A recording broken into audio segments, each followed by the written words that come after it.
Magandang hapon po sa lahat, Luzon, Visayas, Mindanao, kung saan kayong panig ng mundo po, tayo nagbabalik dito sa aking munting channel po, Samuel Soriano TV 29 po, para mag-discuss ulit ng another coins. Ayan po, at ito ang ating hilig po. Mangulikta ng barya, kung anong barya po, lahat na ng barya ang ating kinukolekta po. Magandang hapon po sa ating mga subscriber po, kung saan kayong panig ng mundo po. Thank you so much po sa aking mga subscriber. Kung gusto nyo ang ganito mga topic po, yung mga hindi na pang nakapag-subscribe, ayan. At nanonood po dito sa aking YouTube channel, makikisuyo na lang sana kung gusto niyo naman po. Pakipindot na lang sana ang ating subscribe button, like and share para ma-update po kayo sa mga latest ko pang gagawin mga video po. About coins ang ating pinag-uusapan dito po sa ating YouTube channel. Ang kanyang mga selling price, kung magkano ba talaga ang hawak natin barya. Ayan po. Ang pag-uusapan po natin ngayon ay ang pera po ng China. Yan.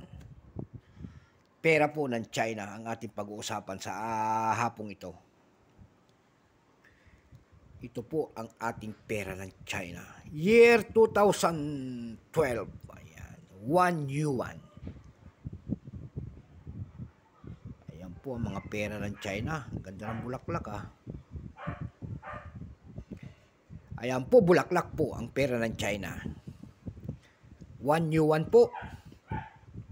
Ayan, bago tayo magsimula sa ating talakayan, kikilalanin muna natin siya siyempre. Issue, People's Republic of China. Period, People's Republic, 1949, up to date po. Type, Standard Circulation Coins. Years, 1995 hanggang 2019 po. Value, 1 yuan po. Currency, second. Remember, 1955 up to date po. Composition po nito ay nickel-plated steel. Namamagnet po yan. May bigat po itong 6.1 grams. May haba po itong 25 mm. May kapal po naman itong 1.85 mm. Ang kanyang hugis naman, syempre, pabilog po.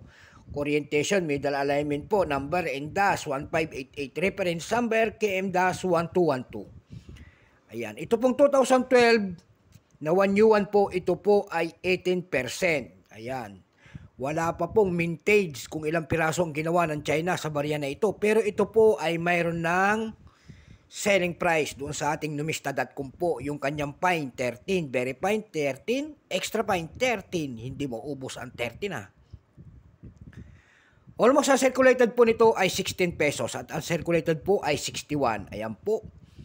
Dumako naman po tayo doon sa kanyang price sa ating mga platform po. Doon sa aking pagsasaliksik po, doon sa ating numista.com po, may nagbebenta nito ng $1.37. Yan.